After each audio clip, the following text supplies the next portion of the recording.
and welcome to my kitchen. Now you're probably thinking this is not a kitchen, but in Mali this is exactly what the kitchen looks like. It's outside, it's over a fire, and Joel and I will be going back to Mali. I thought it'd be super fun to cook with you guys and to show you a recipe called poulet yassa. So you might be noticing that I'm wearing something different than you might see when you see someone at the mall. This is called a panya or a tafe, and this is basically just a wrap of fabric that women wear when they're working and they throw on a t-shirt. And this is our work clothes. So when we're in Mali, we want to wear just what the locals do, and we wear our work clothes. In Mali, the people spend about over half of their annual income on their food and buying food, and then the women spend just about their whole day making the food. So I'm gonna go ahead and get started, and I'm super excited. So this is a very simple recipe for those of us who are not the best cooks, because you basically just throw everything inside of the pan, marinate it, and then cook it. Normally the women cook over charcoal, and of course they don't have a barbecue like this, but they have something similar that is shaped kind of like a cylinder with an opening at the bottom and a place on the top to put whatever they're cooking. The first thing I'm going to do is put in my pre-cut chicken. Many of the families aren't able to have any sort of meat when they have their meals. They can have rice or millet, and then some sort of sauce that they make that goes with it.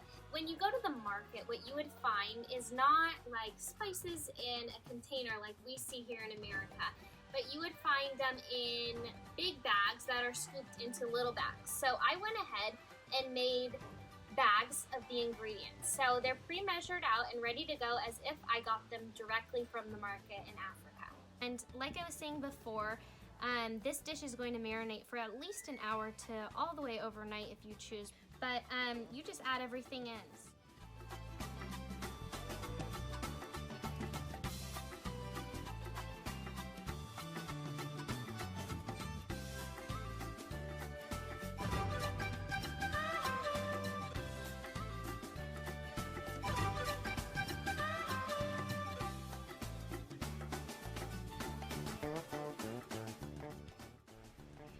Start with the most important part besides the chicken, the poulet, which is the onions, and I'm just going to start to cut them. And the women overseas do not have any cutting board. They use their hands, so I am going to attempt to use my hands to do this.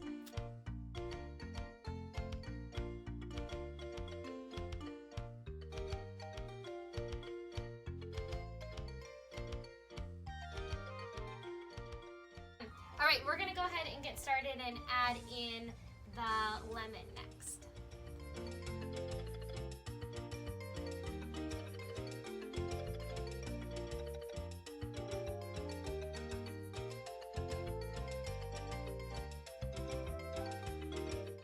So if there was a spice that they needed that wasn't quite in the powder form yet, or even like my garlic here, what they would do is they would use something called a kolon and a kolon kala, and they would pound the spice so that they could cook with it. And now all that's left to do is to stir this up, and then I'm gonna go and stick it to marinate, and then we're going to get it back out and cook it. And in the meantime, I'm gonna start on the rice. So what the women would do is they would take the lid of their bowl, and they have their rice on there, and the very first step actually is to pick out all of the little rocks, because this rice is bought in the store and not raised in their village farms. It doesn't have rocks in it, and so obviously I need to skip that step in the cooking. But then their next technique, which also will not work with grocery store rice, is that the little pieces of rice have chaffs on them. So basically what they want to do is they want to toss the rice using the lid, and it would get the grain of rice's chaff to fall to the ground so that it wouldn't be in their cooking. So I'm going to show you their technique. Now you're seeing a few pieces accidentally fall off, but theirs, they do so good that only the shelling of the rice flies off into the wind, and all of the rice that's heavier sits back onto the actual lid. So I am gonna get started here, and I'm gonna light this thing, and then I'm gonna get my water on here, and then get my rice in here.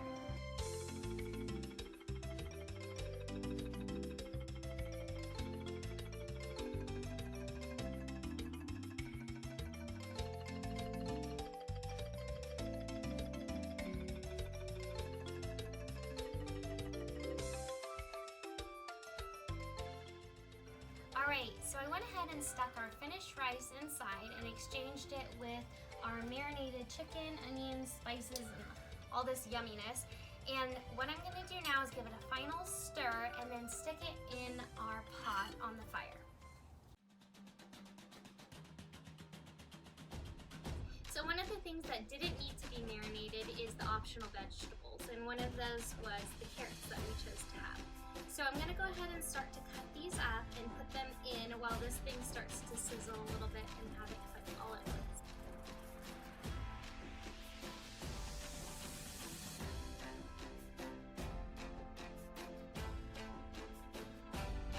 Alright, it's time to get cooking with it now. Now that this is pretty much done, I wish you guys could smell this. It's a little bit strong on vinegar, so I'd probably go light on that next time. But now that it's basically done, I'm going to go ahead and get it plated, and Joel and I will be eating on the grass in the front yard, African style, with our hands.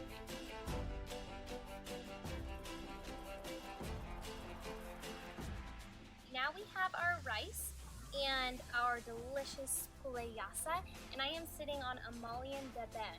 Debet is mat in our Bambara language.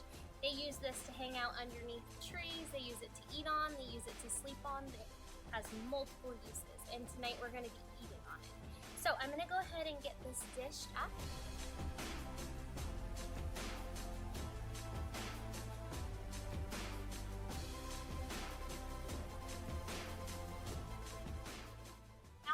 Joel with me, and we're gonna dig into our meal. And the reason why you hadn't seen Joel at all while I was making it is because it's very uncommon for any men to be in the kitchen or helping with any of the meal making. And so we are going to enjoy this meal together, but normally in their culture, the men would eat separate than the women and the children. But today, we are gonna eat together. First thing that we always do is we wash our hands. We normally do it over a little watering station with a little canteen, but since we already washed our hands, we're going to go ahead and eat. And we always eat with our right hand. As Christians, we pray for our food before we eat. I'm going to go ahead and pray in the Bambara language now for our food. Abaraka anfa ala ni dumini kosan, dubata bo yoro yen. Bente menufe ika dodi uma, ika saniya anfari koloba.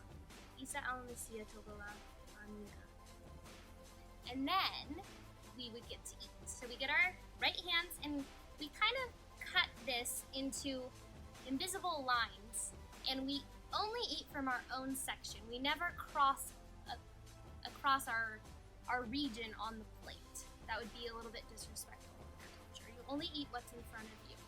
And if someone pushes some meat or some veggies to you, then they're giving you a little bit of their own side, and you go ahead and you take it. So we're gonna go ahead and get started eating.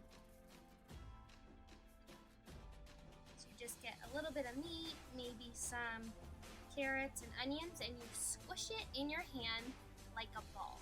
You want it to be as tight as possible so you're not very messy with it. And then you would just scoop it into your mouth, and I eat like you start from your wrist and go up.